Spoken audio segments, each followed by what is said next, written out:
Boa noite, esse é o nosso Papo de Arroz, em plena madrugada, porque quem dorme só conquista sonhos. Enfim, infelizmente tivemos mais um ataque extremista direcionado a um grupo religioso, a uma posição religiosa. Aconteceu no Sri Lanka, que fica no sul da Ásia, país onde a maioria é budista. Temos 70% de uma população budista contra 30% de uma população que é dividida entre cristãos e muçulmanos. Esse ataque foi direcionado a 3 cidades, sendo uma delas a capital, Colombo. E as explosões aconteceram em igrejas católicas, em sua maioria, principalmente devido ao dia especial para os cristãos, que é culturalmente celebrado o renascimento de Cristo. Enfim, o Sri Lanka tem uma história muito particular relacionada à religiosidade. Ele foi colonizado pelos portugueses, pelos holandeses e depois, por último, pelos britânicos, ou seja, foi imposta, uma cultura europeia da época, baseada no cristianismo. E isso, provavelmente, esse acontecimento é um reflexo de uma imposição cultural, dentro de uma colonização. Enfim, aquilo que começa com extremismo acaba com fundamentalismo, não tem jeito. Não que justifique o ato, não que justifique a maldade que foi feita, matando 295 pessoas até agora e aproximadamente 500 feridos até agora. Esse ataque foi atribuído a um grupo extremista islamista.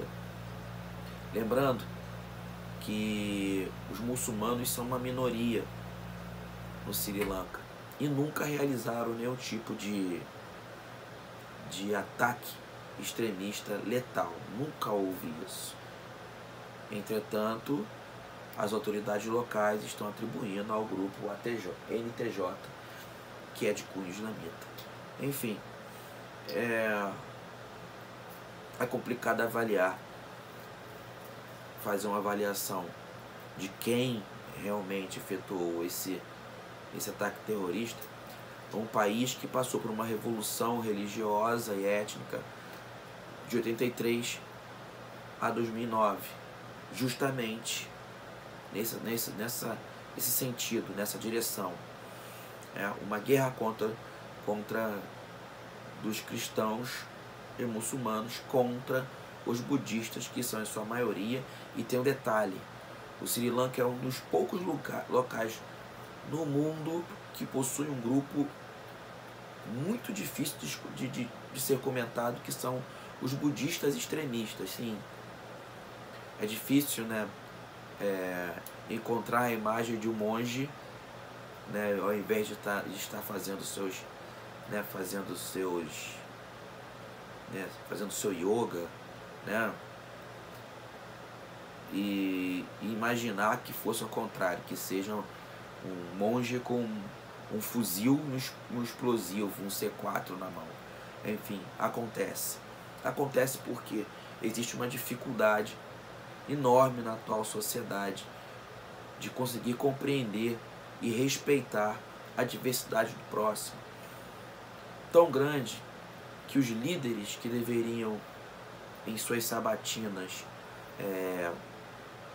proporcionarem palavras, frases e textos direcionados a qualquer assunto onde existe uma ofensa extremista, que seja feita com mais sensibilidade, como o nosso ministro de Relações Exteriores, senhor Ernesto Araújo, ontem fez um pronunciamento dizendo que o infeliz acontecimento, é um resultado de uma perseguição aos cristãos. Não, senhor ministro, o senhor está errado.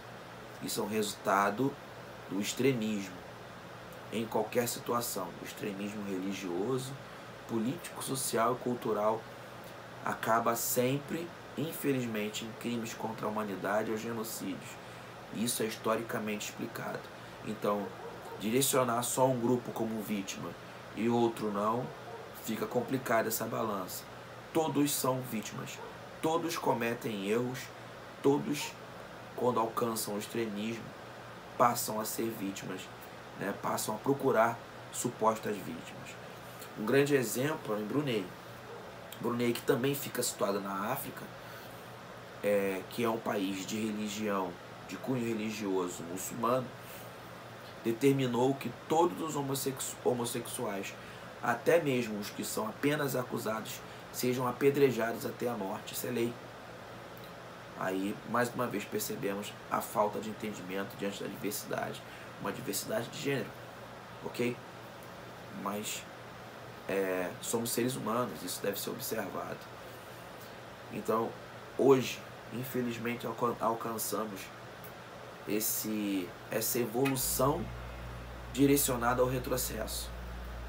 O momento que nós deixamos de respeitar o próximo, o momento onde achamos que o nosso é sempre melhor do que o do lado e tentamos impor nossas ideias usando de violência, usando de jihad,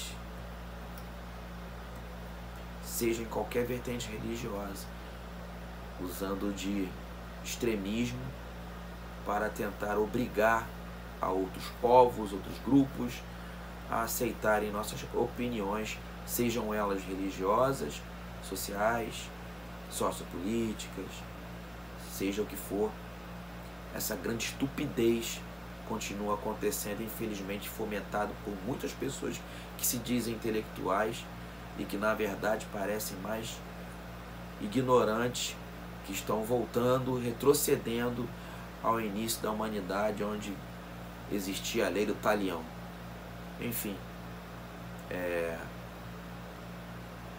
meus sentimentos à nação sri-lanquesa, que